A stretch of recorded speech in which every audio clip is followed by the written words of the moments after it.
ഉദ്യോഗസ്ഥരെ വധിക്കാൻ ശ്രമിച്ചെന്ന കേസിൽ പ്രതികൾക്കെതിരായ കുറ്റം പ്രഥമദൃഷ്ട്യാ ഗൗരവതരമെന്ന് ഹൈക്കോടതി. മുൻകൂട്ടി ആസൂത്രണം ചെയ്ത ക്രിമിനൽ കുറ്റമെന്നും ഹൈക്കോടതിയുടെ നിരീക്ഷണം.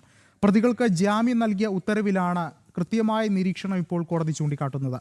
പ്രതികളുടെ ജാമ്യാപേക്ഷയിൽ കാര്യമായ എതിർപ്പ് പ്രകടിപ്പിക്കാതെ മൃദു സമീപനം സ്വീകരിക്കുകയാണ് സംസ്ഥാന സർക്കാർ.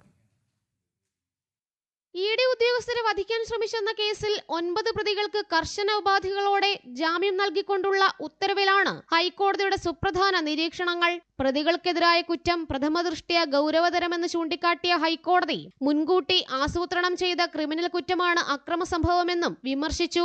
എന്നാൽ പ്രതികളുടെ ജാമ്യാപേക്ഷ തള്ളണമെന്ന് ആദ്യഘട്ടത്തിൽ നിലപാടെടുത്ത സർക്കാർ പക്ഷേ വാദം നടന്ന വേളയിൽ മൃദു സമീപനം സ്വീകരിച്ചു.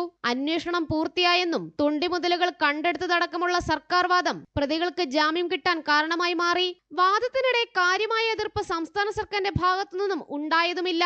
എന്നാൽ ആസൂത്രിത ആക്രമണമാണ് കേന്ദ്ര അന്വേഷണ ഏജൻസി ഉദ്യോഗസ്ഥർക്ക് നേരെയുണ്ടായതെന്ന ഇഡിയുടെ വാദം ഹൈക്കോടതി അംഗീകരിക്കുകയും ചെയ്തു. നേരത്തെ കീഴ്ക്കോടതിയിൽ ഇടത് സർക്കാർ കാലത്ത് നിയമിതയായ അഭിഭാഷകയെ മുൻനിർത്തി ഇതേ കേസിൽ ഡിവൈഎഫ്ഐ നേതാവിന് ജാമ്യം നേടിക്കൊടുത്തതിലടക്കം സതീശൻ സർക്കാർ പ്രതിക്കൂട്ടിലായിരുന്നു. ജനം, കൊച്ചി.